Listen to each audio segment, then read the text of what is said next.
This is a production of Cornell University.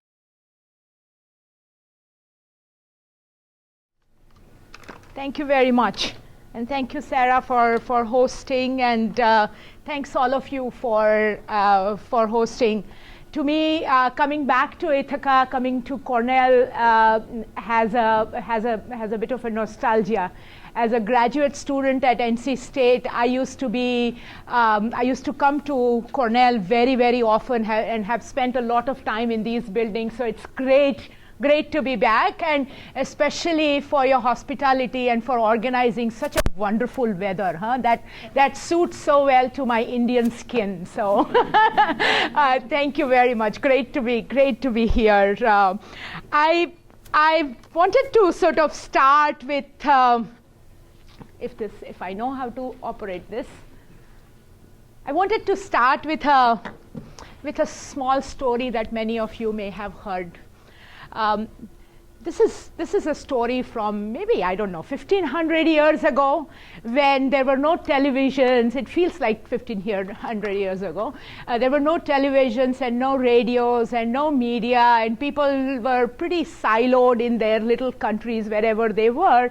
And in those days, something like this, an animal like this, landed, let's say, here in Ithaca, where nobody had ever seen an elephant before. So people started looking at this huge, big thing that came and landed here in Ithaca, and different people had different interpretation about and describing this whole animal. People who saw it from the top thought it was a fan. People who saw it from the tail side thought it was a rope. Some people thought it was a pole. Some people who saw it from that side thought it was a big, huge pipe. The biggest problem is that, different people had different views in identifying this thing, and different people had different interpretation of what this whole thing was. The biggest challenge was that they did not see it in a holistic way and looked at the elephant as an elephant, and they did not recognize that. I think, we all would agree that a lot of the work that we do in agriculture right now is pretty similar.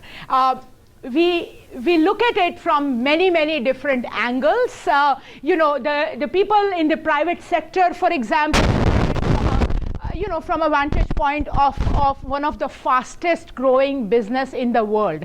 If we look at the seed industry, for example, we know why these large mergers are happening these days. And last week, for example, one of the largest merger. There is tremendous potential in the private sector in the way agriculture is growing, for example, as a business proposition. If we look at the seed industries, for example, which is at about about 53 billion right now, is in 5 years projected to be at about $93.6 billion. And all this growth is mainly going to come from developing countries. And so if we look at the private sector angle, they look at it from a huge business opportunity perspective. If we look at the large NGO and CSO sectors, which is very, very active in agriculture in developing countries, they look at it more from a rural development angle, because the large number of rural people whom these NGOs and CSOs work with also happen to be farmers. So if you are doing health work in rural area, if you are doing social benefit work in rural area, agriculture becomes very important as well, and therefore often it is seen from that angle. If you look at from the public sector or the government perspective of that, of course, policies and so forth, but let's face it, one of the biggest thing is, a large portion of their voters also happen to be people who are dependent on agriculture. So, from a political angle also, and from a food security angle, this becomes an extremely important proposition. If we look at the elections around the world, in last 4 years, which is recent elections in many countries, 57 countries have had agriculture as their main issue of elections. And this again is because of the dependence of a large number of people in these countries on agriculture, and therefore agriculture becomes a major agenda for the political parties as well. From an R&D perspective, of course, there are large number of challenges to be addressed, and especially, and I'll talk about that a little more, especially increasing productivity and so forth. So there is a different angle. But if you look at the farmers, especially in the developing country farmers, the way they look at agriculture, and contrary to a lot of the governments even believing, I always say farmers don't farm because they are concerned about country's food security. Farmers farm because they see this as a business. And often a lot of these people, especially CSO, public sector, and often R&D angle, sort of forgets that angle that the farmer looks at it. For a farmer, it is marketable product that they are interested in. They are really not interested in anything else, right? And farmers around the world, grow it as an important source of their livelihood, often an only source of their livelihood. And we also know from a large number of studies that most of the developing country farmers remain in agriculture because they don't have any other option.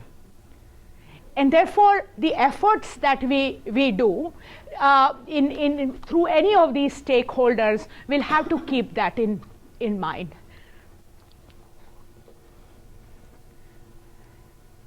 So I just wanted to, and I wanted to do it more as a discussion point because I know there is a lot of knowledge in this room as well. So I wanted to sort of, as much as I can, open this up and talk about these issues. But one of the things I wanted to talk about is taking India as an example and just taking an overview of Indian agriculture, where it stands right now, and what are the key challenges from all these different perspectives,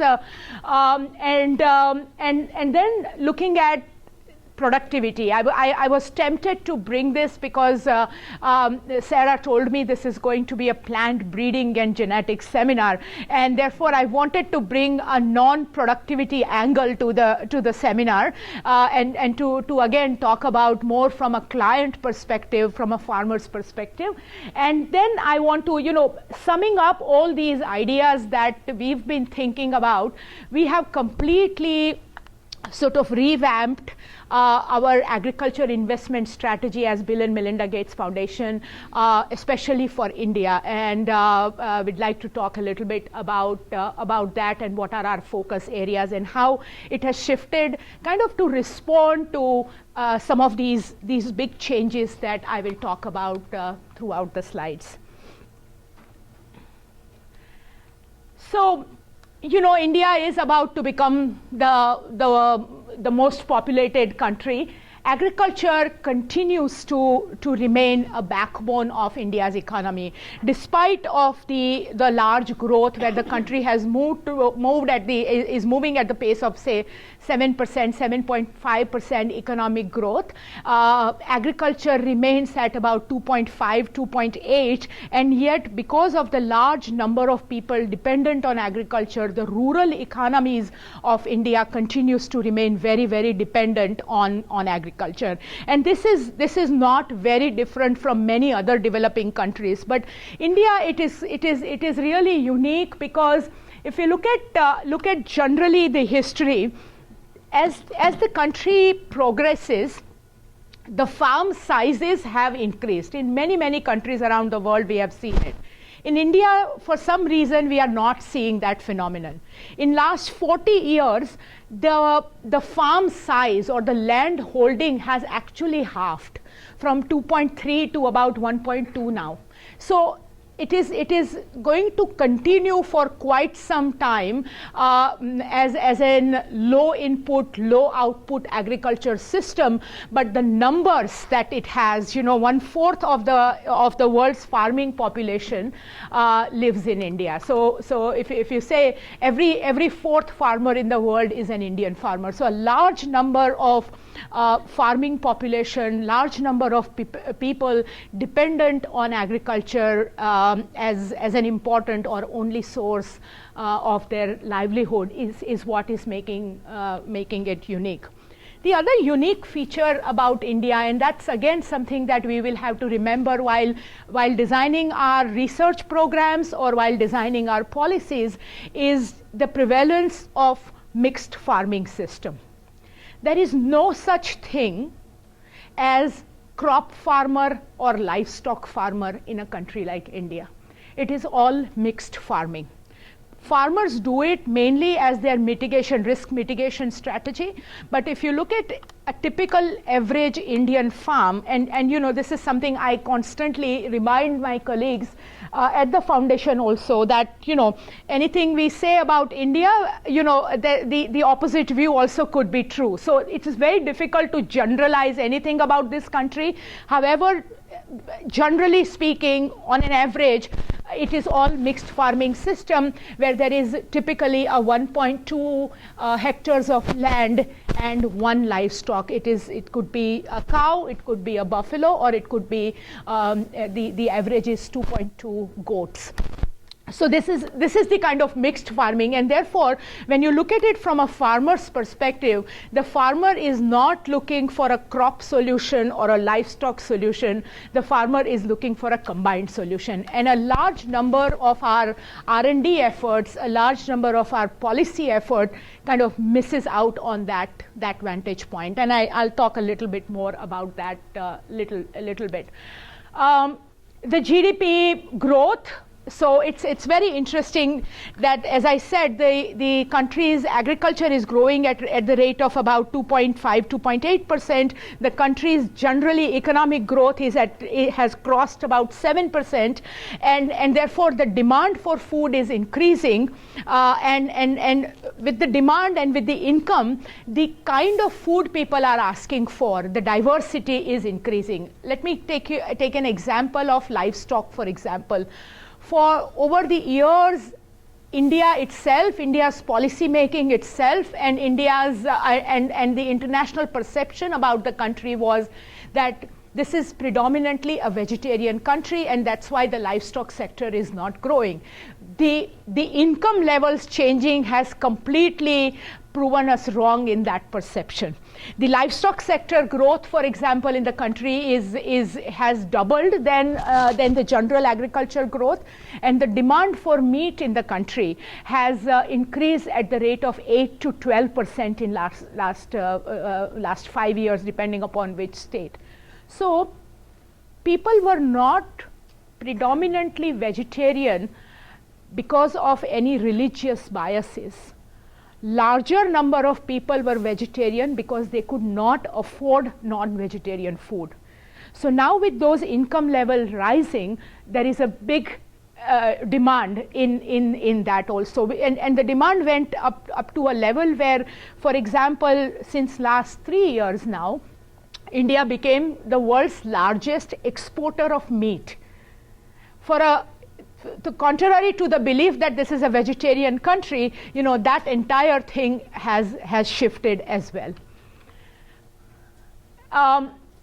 Very little land, the last point, very little land, very little agriculture resources like water, but a large population which is growing, and also a very large number of world's 15% livestock that little land and that water has to support. So these are some of the opportunities and some of the challenges that one has to work with.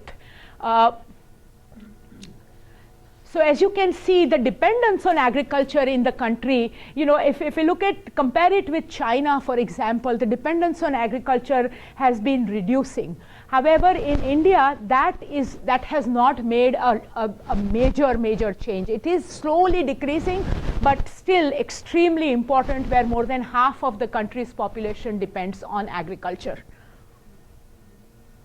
If you compare it, say, for example, with some of these countries, you can see why, from a policy perspective, from a politician's perspective, from a private sector angle, from all these NGO, CSO, why would agriculture mean so much? Not just because of agriculture as farming, but because of the people who are dependent on agriculture. So over the years, given all these population challenges and all that also, the country has really come a long way in becoming one of the top agricultural producers of the world. It's remarkable where it has come in terms of its rice and wheat and vegetables and pulses and all these production. So there has been a remarkable progress. However, I'm reminded, especially because I'm standing in a plant breeding and genetics department, that all these large numbers and all this growth predominantly comes from the large number of people. It does not come from productivity efficiency. Productivity still remains at one of the lowest in the world in India. So it is just this large numbers that is driving this production and the growth. So while I would say that the production of India, the output is very, very high, I would not call the Indian agriculture system as an effective or sustainable system. So I just wanted to take, two major areas where what has driven mainly those big data that you saw and what has brought the country from to a level of being one of the leaders in agriculture production. But at the same time, I also wanted to visit two factors that has been a challenge as well for the country, and which we continue to face. And I especially wanted to bring it because a lot of other countries, especially countries in East Africa and so forth, are trying to take these paths, and there are a large number of lessons that are hidden from the India story. So green revolution in India, as we know from 60s to 90s, this was really truly a revolutionary thing where the country's the wheat and rice production went up by 30%. It was really a remarkable progress in terms of the food production. So in 50s, from being they used to call it ship to mouth country, where the country was dependent on agriculture import.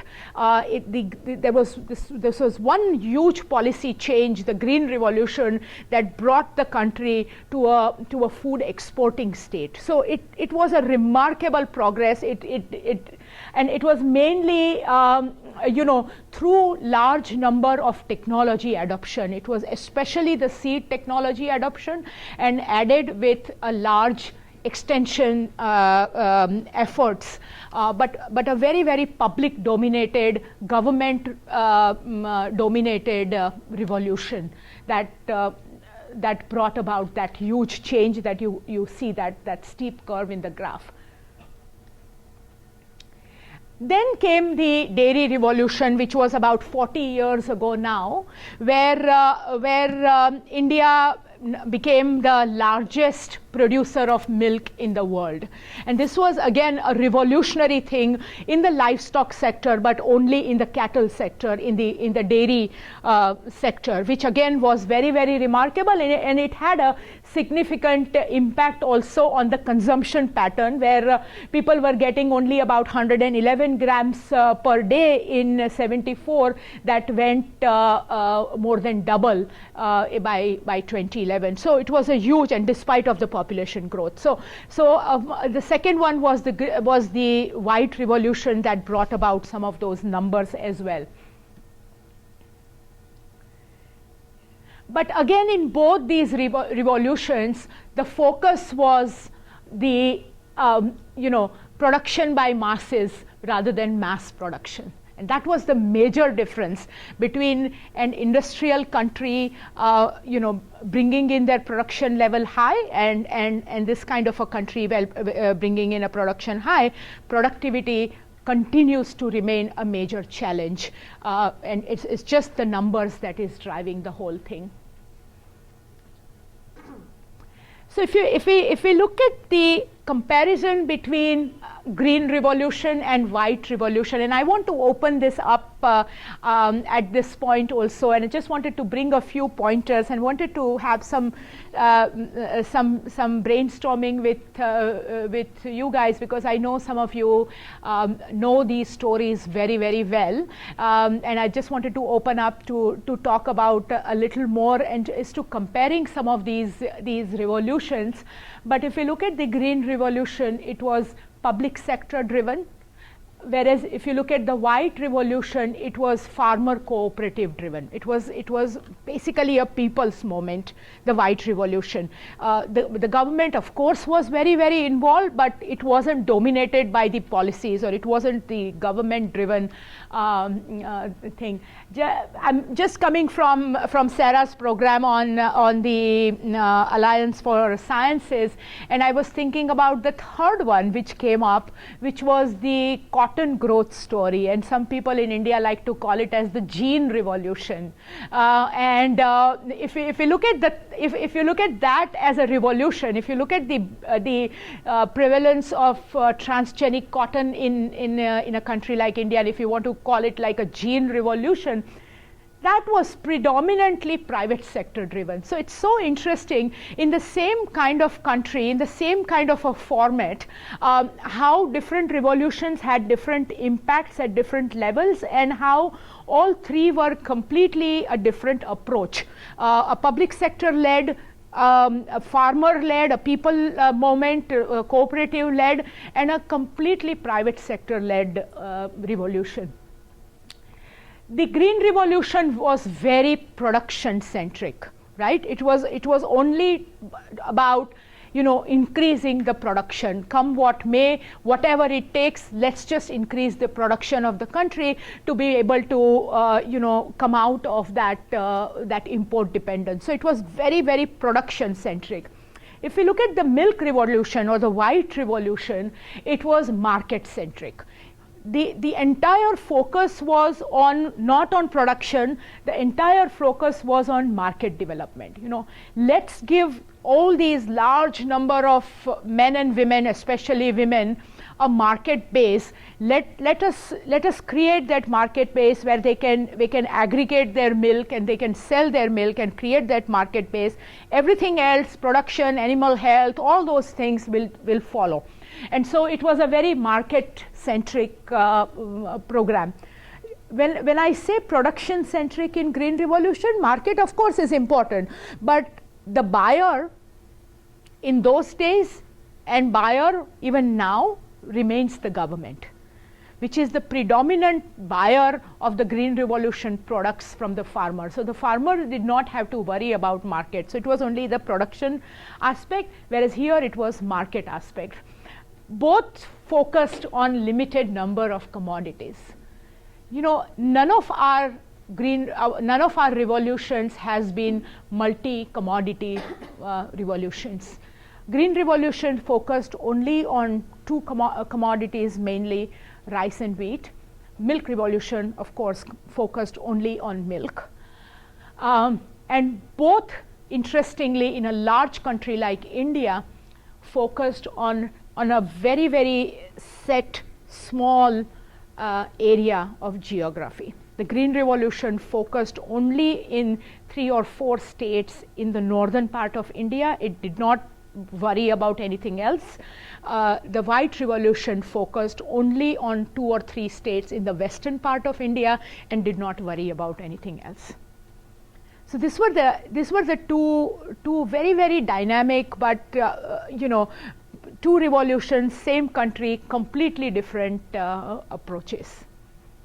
I can stop here for a while and get some discussion here. Yeah, please. What was exactly the origin of this white revolution? How was it government program, just grassroots? So the white revolution, as I said, was a very grassroots level program, right? Whereas the green revolution, I have a fascinating story that my professor who used to be very associated with Cornell also, M.S. Swaminathan, who worked with Norman Borlaug to bring the green revolution to India. And Dr. Swaminathan tells a very fantastic story where he says the then Prime Minister of India, Indira Gandhi, had come to a trip to the US and had some meetings in Washington, D.C., asking the US government, who was the main supplier of wheat to India in those days, to reduce the price further of what they are sending to India.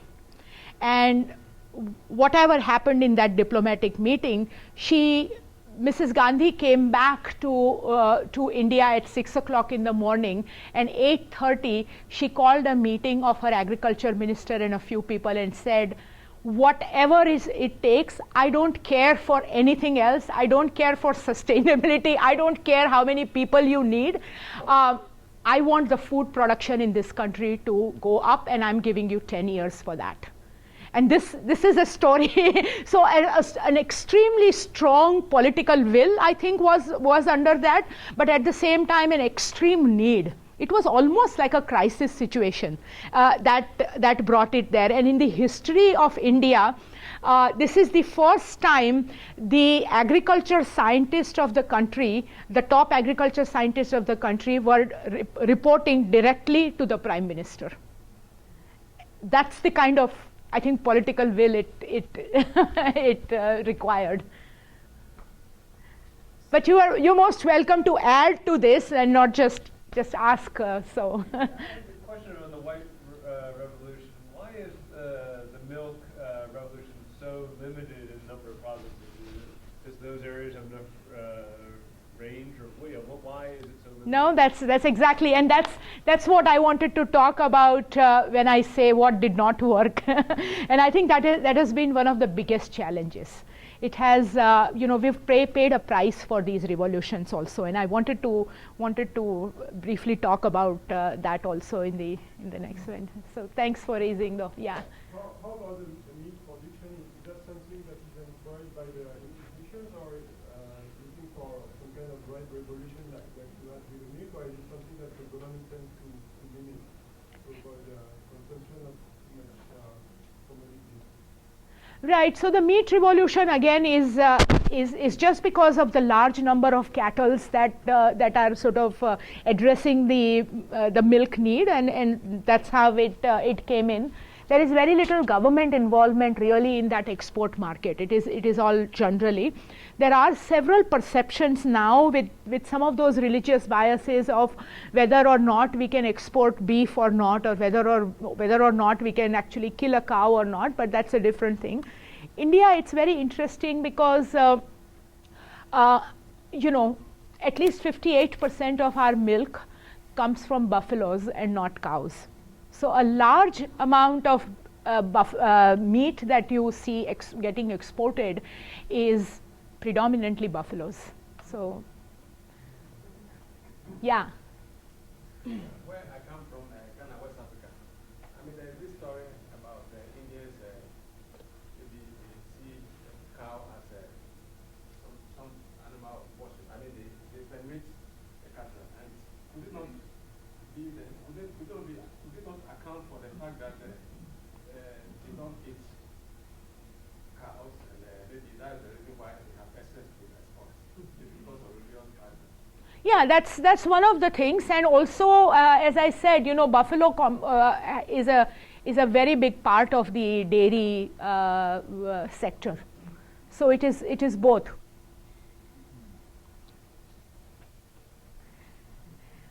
But because I know there has been several groups at Cornell historically also involved in some of these India's revolutions. Anything you would like to add would be great as well.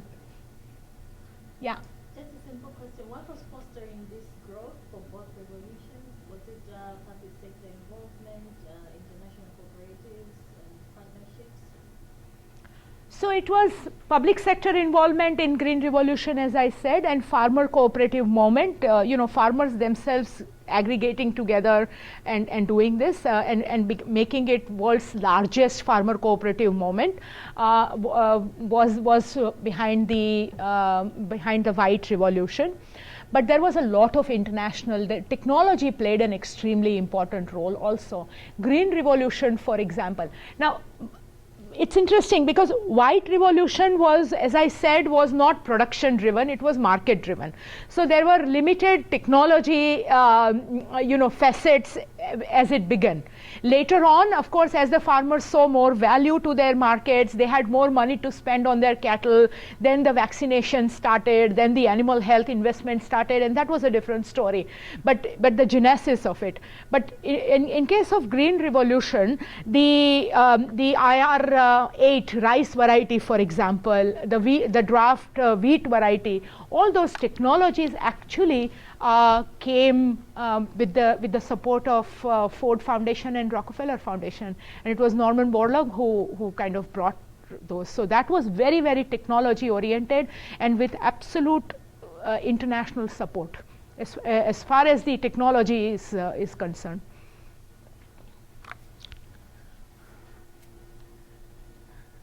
So I just wanted to briefly bring in and sort of revisit both these revolution and then connect it to some of India's modern day agriculture problems and perhaps if with a threat of sounding too abrupt, connecting them with some of the limitations that these revolutions brought to the country.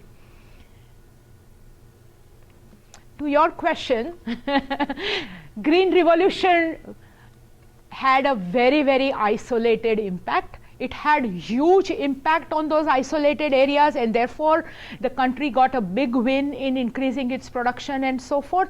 But in those days, it started in isolation, and to date, today, even after all these years also, we have not been successful in bringing those revolutionary productions, both in case of Green Revolution and in White Revolution, to other parts of India, which actually needs it much more now. And so if you can see, and it had impact on everything. If you see the agriculture technology adoption rate, if you look at the productivity angle, so I don't want to deny that productivity is not a challenge, it absolutely is a challenge, and especially in the coexistence of different systems in a country like India, where there are different trajectories. There is a very, very high input, high output agriculture in the country also, but predominantly the country remains very low input, low output type agriculture, and there are major differences in productivity within the state also. So the same rice variety, for example, the one of the most popular one, the Pusa variety in Punjab, which was a Green Revolution state, would be about 6.8 tons per hectare. The same Pusa variety, the same rice in a place in Bihar, for example, would hardly bring in a productivity of about 2.3. So within the country, there are huge disparities in terms of productivity in the same kind of agroclimatic regions or with the same kind of varieties as well. And Green Revolution, so interestingly, and that's why we often call Green Revolution as grain revolution, because it focused only on two crops, which was very important for food security, but it focused only on rice and wheat. Agriculture diversity, a large number of other crops have really paid a price. If you look at the third most important, which is pulses, has really, really suffered. This is again a sort of paradox where India is the world's largest producer of pulses. India is the world's largest consumer of pulses, and India is also the world's largest importer of pulses right now. We are almost in that kind of a, in case of pulses, we are almost in that kind of a pre-Green Revolution era. because as you will see, a large number of the country's efforts, up to about 82-83% of the country's efforts now go only on two crops, rice and wheat. This is to sort of, keep the revolution going, keep the hard-earned food security moving, and also because of the large subsidies that the government offered to the farmers to be able to grow rice and wheat, and the large procurement program that the government had to buy from the farmers. And once you make a political promise, it is very difficult to withdraw from that. So about 80% of the country's spending on agriculture is actually going towards only two crops, and therefore a lot of the other crops are really suffering. And one of the biggest implication of that is India has become food secure, but nutrition remains one of the biggest challenge of the country. So on one hand, we are talking about India being one of the top 7 agro producers of the world. If you look at the malnutrition level, it hosts the world's largest number of malnutrient people as well. So that imbalance came from extreme revolution in sorting out one problem. So I jumped the gun a bit. I didn't know this slide was coming. So as you can see, malnutrition continues to remain a challenge in India, and a lot of this is also due to those kind of cereal-based system. Interestingly, if we look at in terms of crops, there has been 3 major policy pivots in the country so far in the history of independent India. The first was the Green Revolution. The second was the FCI, which is the Food Corporation of India, where the government was promising procuring and buying from the farmers. The government would set up prices and buy from the farmers because they saw that the market was the biggest challenge for the farmer, and they started procuring from the farmer. And the third, more recent one was the Food Bill of India, where the country committed something like $3 billion a year and said, we are promising almost free, extremely subsidized food to at least 60% of the country, which was a very, very ambitious plan. It became the world's largest public distribution system plan. So the Green Revolution, the FCI, and the Food Bill of India, all 3 major reforms of agriculture in India have focused predominantly only on 2 crops, rice and wheat. And we know that none of that has really contributed to the malnutrition challenge of the country. So interestingly, if we look at again, as I said, in a diverse country like India, where there are such large number of wealth quantiles, it is very difficult to generalize that so and so village is more malnutrient, so and so is not. This quantile of wealth people are less malnutrient and not. But if we look at this light brown bar, it kind of has a difference between the top quantile, which means the wealthiest people of India, and the 5th being the lowest, which is the poorest of the poor of the country. If we look at the cereal consumption, it is almost constant across the entire quantile, which means the richest man of India and the poorest man or a woman of India, the amount of cereals, rice and wheat that they have access to, there is not much difference.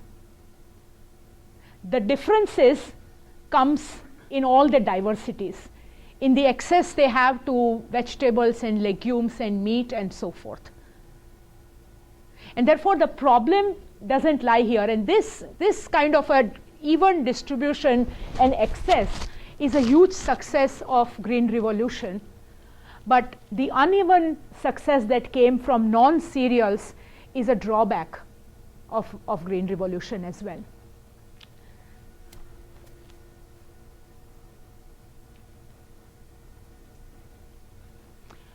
In a country where, as we know, 53% of the people depend on agriculture, there is a huge dependence on locally grown and locally sourced food. And therefore, agriculture and nutrition linkage in India is at its one of the strongest in the world, because people basically eat what they grow or what their neighbor produces.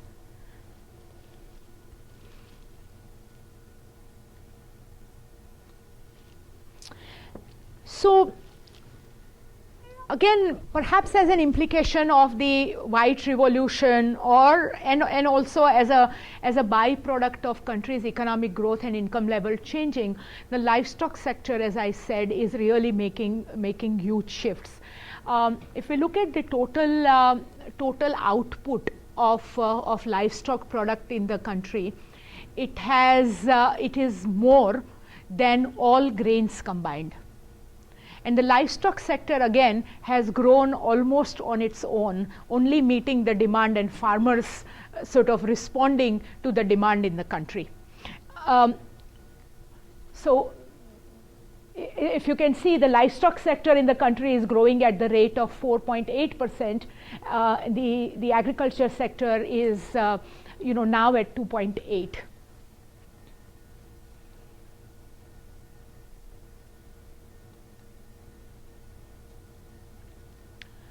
However, one of the impacts of white revolution and the potential that the dairy sector offers even today, even if the livestock sector is growing, and because of the large amount of money of the government spend going into cereals and other commodities, as you can see, the spend on the livestock is very, very little.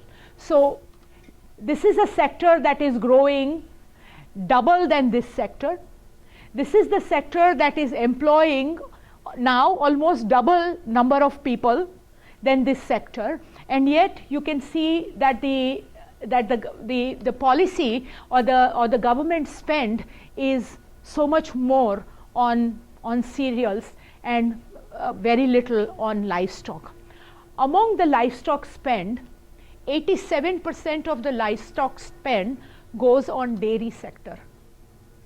India has a large other sectors, such as, for example, the goat sector, which is growing at the rate of 12% right now.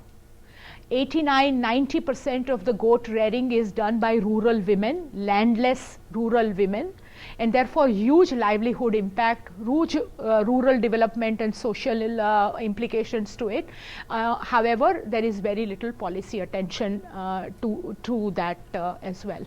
And we have prioritized that as one of our major investment areas, and I'll talk about that later.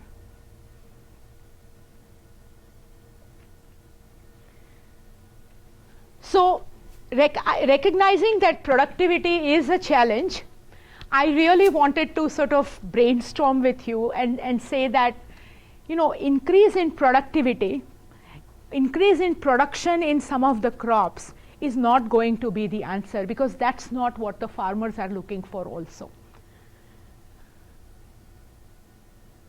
There are several things that needs to be combined, and we have historically seen that our efforts in productivity and in plant productivity has not really realized to its full value, mainly because it has not been clubbed with several other extremely important factors that the plant productivity efforts needs to hit the ground. One is the extension. Having said again, reminding you that this is one of the fastest moving countries of the world. This is one of the agro leaders in the world, and so forth. If we look at the extension or the knowledge to the farmers, the average is 40, which means only 40% of the Indian farmers have access to any extension agriculture knowledge, which this is one of the biggest challenges, right? So technology development is an extremely important thing, but with only 40% getting some access to extension knowledge or so forth, how is the technology going to reach to the farm is going to be very, very interesting. If you see the Indian R&D system, the Indian Council for Agriculture Research, their rate is only 11% of the technologies that they develop, which I think again still is an overestimate from their side, but let me quote them. 11% of the agriculture technologies that they develop reaches to the farmer. Rest all remains. It's mainly because of this gap. Very interesting angle to how India has changed is extremely fast feminization of agriculture. In an economy where off-farm job opportunities are growing, where roads are being built and constructions are happening everywhere, and urbanization is moving very fast and things like that, agriculture more and more is being taken over by women farmers. Our policies, our R&D systems, the products that we develop in the labs are often not ready for this change, and there is a big mismatch between those two things. From a policy angle, there are major challenges because for a policy maker, somebody who owns a land is considered to be a farmer.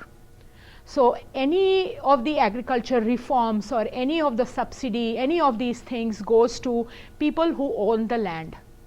Women, despite of over 40% of agriculture work in India done by women, the total land owned by women is less than 5% in the country.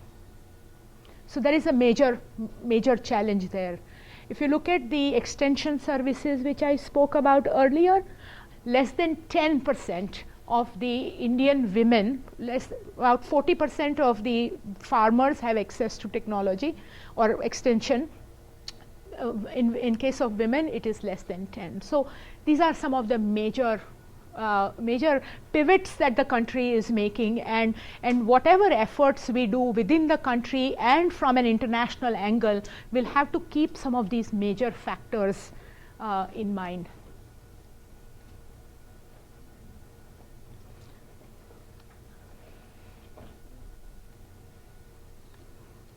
I just wanted to very briefly talk about the end user or the client of the plant breeding efforts, for example.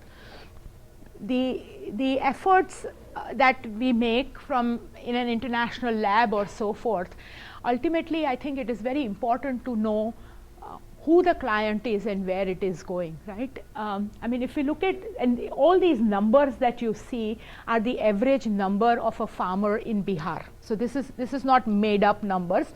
These are real state level averages that they have. So if you look at the farm income, it is $30 per month. This is the average income people make out of the farm.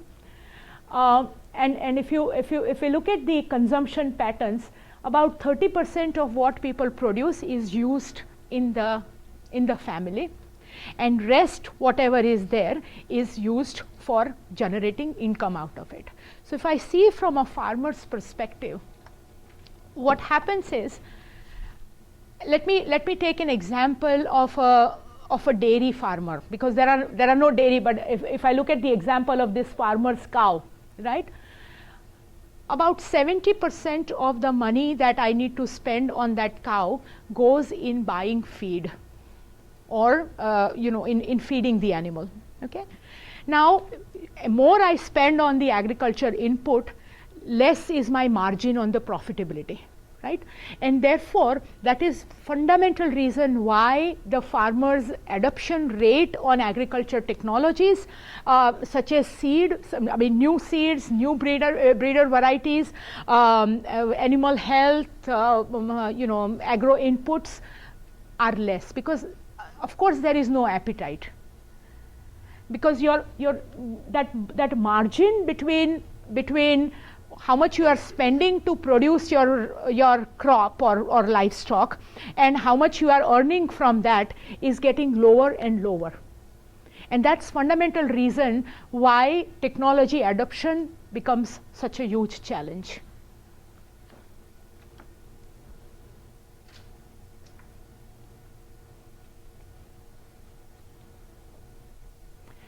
So just wanted to map the major constraint. This is again a farmer's perspective to what are the major constraints in agriculture. Okay, what, every single day 2,000 people leave farming in a country like India. In a predominantly agriculture country like India, 2,000 people are leaving farming, right? And the main reason is we see it from a productivity angle, we see from a climate change angle, we see from a lot of angle. For a farmer, there is only one reason, that there is no profitability, and I can make more money constructing somebody's house, right? And so that's the reason, that's the predominant reason. Now, if we look at from a farmer's perspective, these are the farmers' key challenges in agriculture, why they think that it is becoming very difficult for them to farm. If we look at from a productivity angle, where a lot of the government and a lot of R&D focus is, these are the only two things which are related to productivity. Rest are all mostly non-farm, nothing to do with agriculture kind of factors, market related and so forth.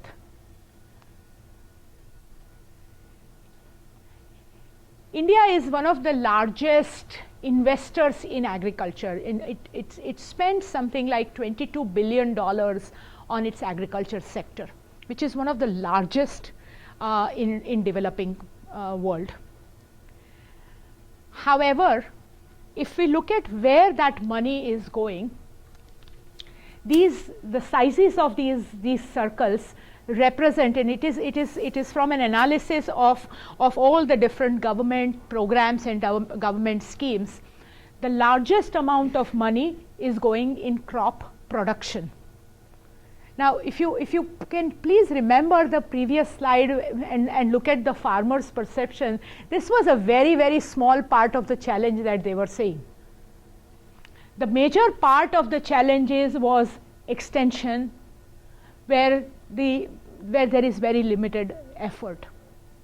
So there is a major mismatch between the whole puzzle, and therefore, when we say R&D, technologies are extremely important, but I would really like to see technologies not just from a crop productivity or production angle, but I would like to see it from a slightly wider angle to talk about what are the various technologies that one can use, for example, market access for nutrition and so forth.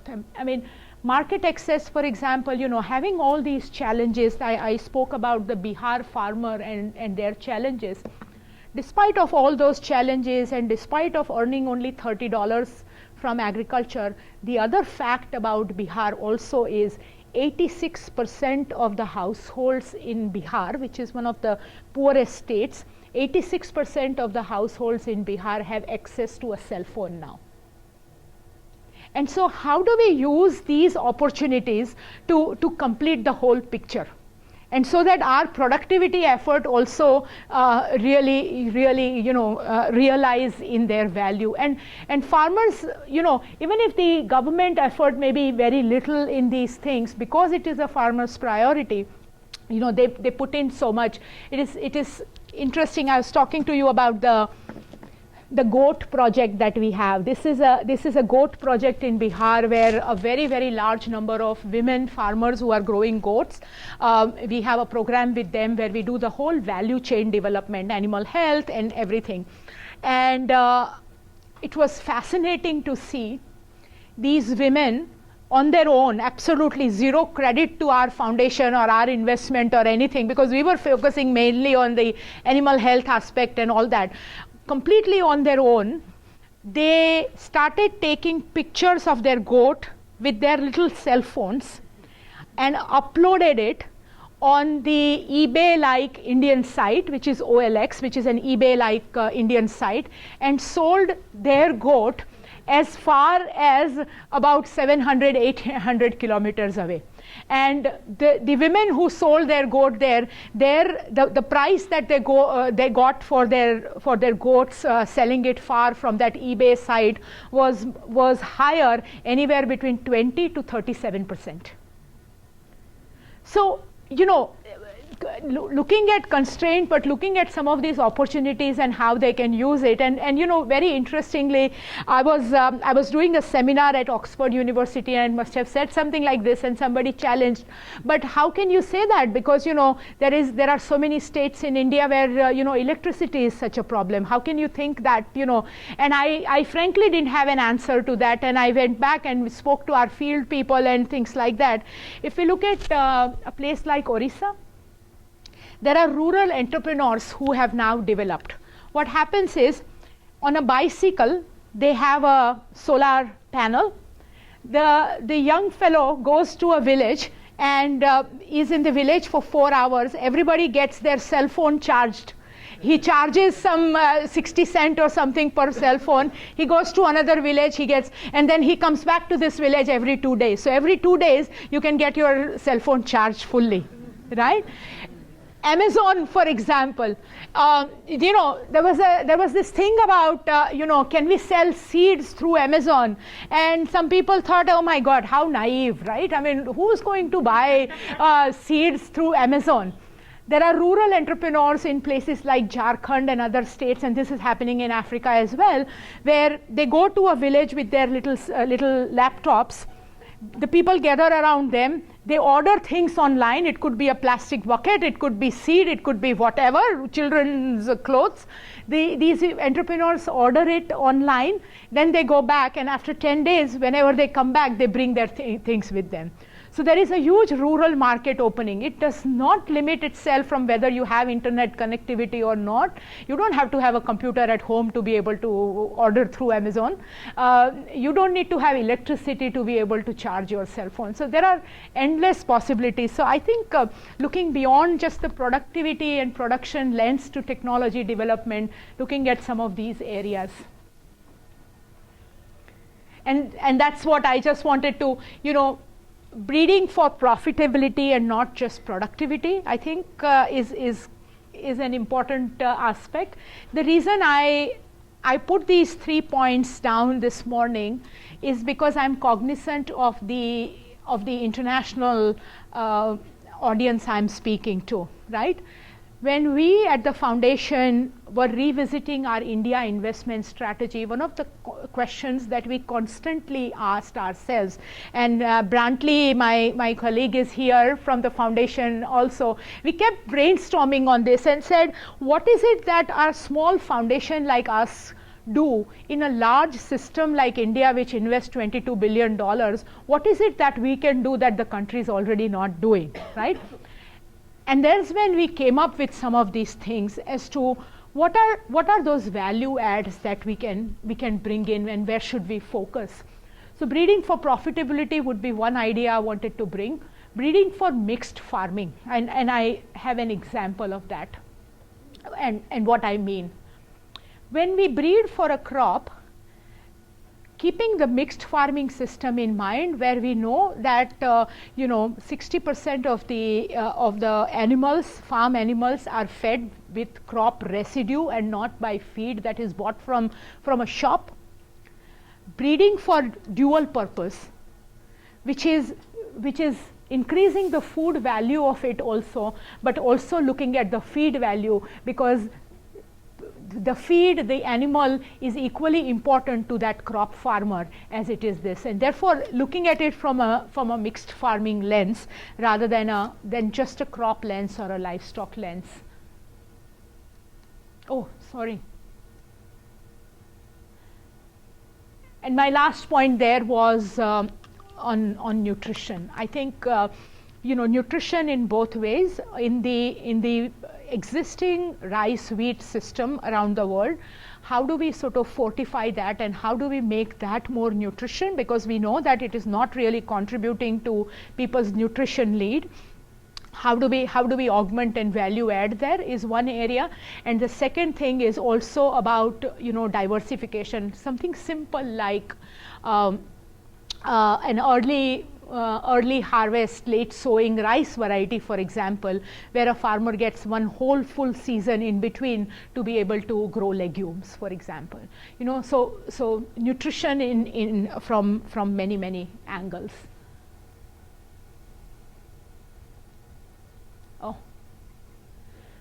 So keeping all this in mind, the foundation has been investing in India since 2007, and we've had a large number of investments. They were interestingly, like any other investments, were very productivity oriented investments, and we've learned a lot from those.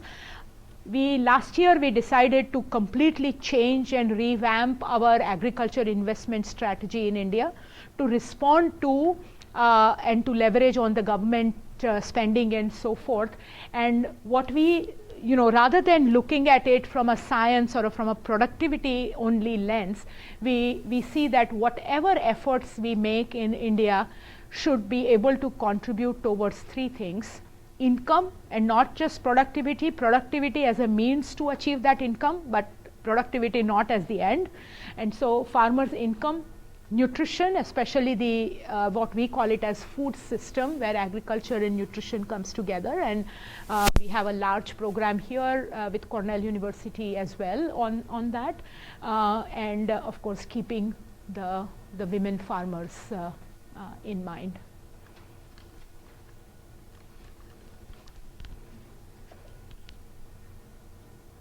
Of course, I mean, given the large geography, we decided to focus on a few things and learn from that and take it to other states. Yeah. So at the end, I wanted to say, it would be good to take a sort of a holistic view and not just look at it from an R&D perspective.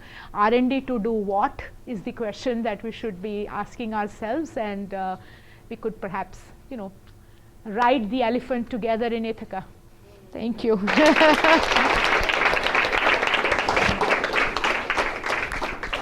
This has been a production of Cornell University, on the web at cornell.edu.